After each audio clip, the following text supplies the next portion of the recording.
Afternoon. Sue will let you do the roll call. Board Member Doyle. Here. Board Member Cease.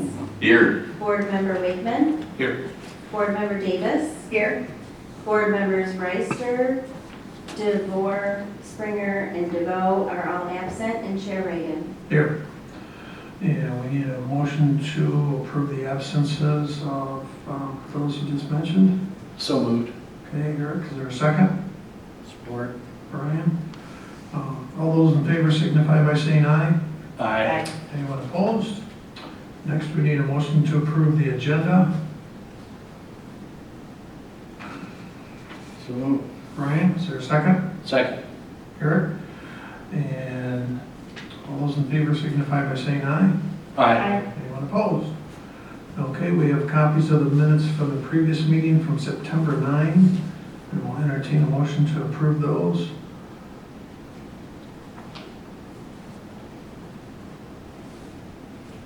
Here. Good.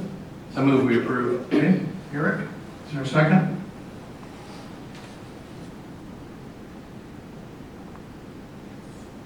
Who's here? I would support. Okay, Rick. Now, any corrections or changes from the minutes that anyone sees? If none, all those in favor signify by saying aye. Aye. Anyone opposed? Treasurer's report, Sue. Our current balance is $860,244.89. We will be receiving an additional $70,000 from the summer industrial facilities taxes added to the TIFA revenue of $615,700. Additionally, a payment has been made for the showboat restrooms to Wolverine and a payment to CO Trucking for the Amity Street improvements. They were both paid since our last meeting. What was the 70,000 something from summer taxes? That will be additional industrial facilities tax revenue that we will receive. Okay. Any questions for Sue at all on the treasurer's report? Entertain a motion to approve the treasurer's report. So moved. Ryan, is there a second? Second. All those in favor signify by saying aye. Aye. Anyone opposed? Public comments for items not on the agenda. Brendan? No? Move on to old business. Social district update. Yeah, at our last meeting, you'd asked me to reach out to the businesses the restaurants who participate in the social district, to ask their opinion about whether or not we were going to keep fires in the winter months and the staff and the additional staffing that we talked about.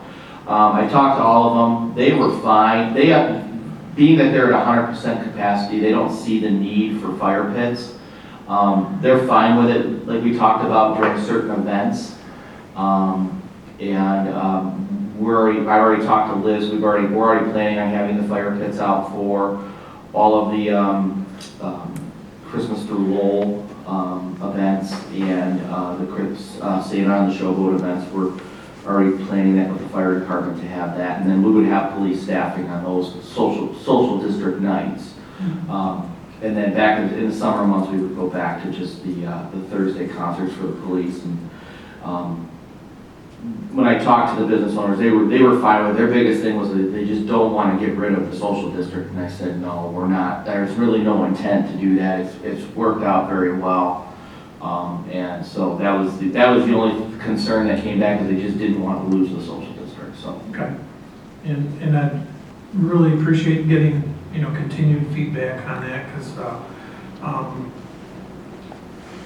as long as the police are aware of, if there's any issues or something, Yeah. people that are drinking out of cans and stuff like that, that shouldn't be. it's been so minimal. Just be on the radar for that. Yeah, there's going been, forward. yeah, we do keep an eye on it, and that's why we would have officers down there when there's more events taking place, but it really is not, it has just not been an issue. Okay. And, my concern really early on is not knowing if that included, open containers for marijuana and stuff like that, for smoking, so that's. We do not allow any open consumption anywhere in the city, so, Okay. other than your private residence. Good, thanks for doing that survey and getting that feedback. Yep. Anything else from the board on social district feedback at all? Can I ask too, there's a comment here that Liz made about the picnic tables downtown. Is that happening soon? We're gonna look at that for next spring, yes. Okay.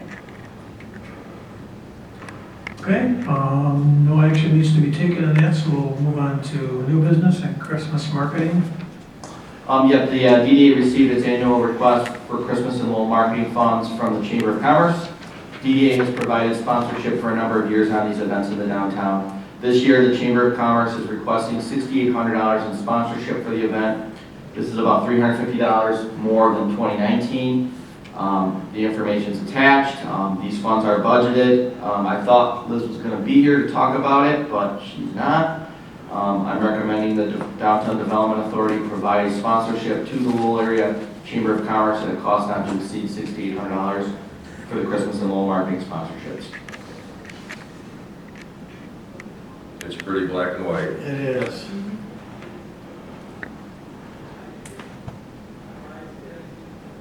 Really brings people to Lowell. I'm gonna move it.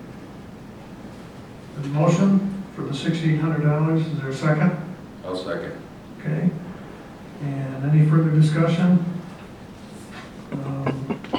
I'll just kind of pipe in too that it seems like there was some other people that was sponsored, some of the other, like the photos and stuff like that, Light and Power.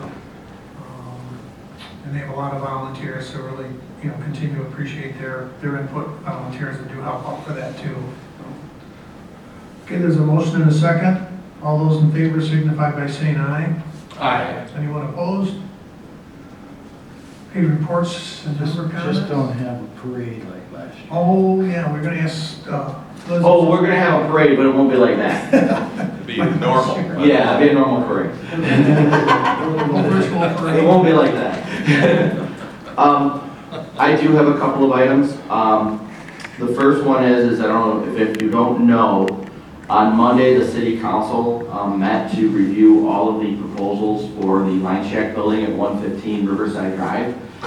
The council has directed me there's a process under the charter to sell property, but they want to move forward with Brent Slagle. Brent Slagle is looking at putting, basically what he would do is he would take the current Line Shack building as it is, he would take it down to the studs, and he's looking to have a mixed-use building. He would have the first floor, he doesn't know what it'll be some sort of white block box retail restaurant, but he's also looking to add 5 apartment buildings above it. And the council has selected for that project, or for that project to move forward. So I'm in the process of doing all the things that need to be done for that.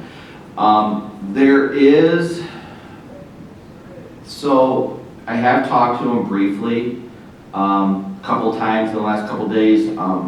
He may try and seek funds through the State of Michigan Community Revitalization Program. And part of that process is there has to be some sort of a local contribution. What we've normally done, Brent's gotten, I believe, 2 or 3 CRP projects from the State of Michigan, and the local contribution we provided him is either A, it's been, like for Big Boiler, it was an abatement. And then for his other projects, it's been facade grant money through the historical program, through the historic district. This project is not in the historic district, so our normal, and it's also not eligible for any sort of abatements because the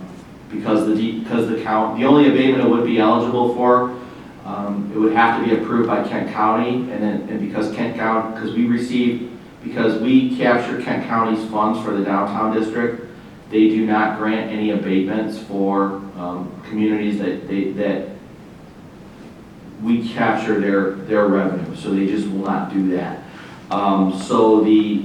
There might be a public improvement he may need around the site, he doesn't know. He's still investigating. If there is a public improvement, it is in the DDA district, so we would come back and maybe be a partner in that, but it's still too early to tell, but I just wanted to at least put that on your radar. Also, I have some good news. The city council is going to be looking at refinancing the bond on Monday night. to refinance the bond for this building that the DDA is paying for in full. The savings is we have about 10 more years of payments we need to make, and we're looking at about somewhere between a $200,000 to $250,000 savings throughout the life of the bond.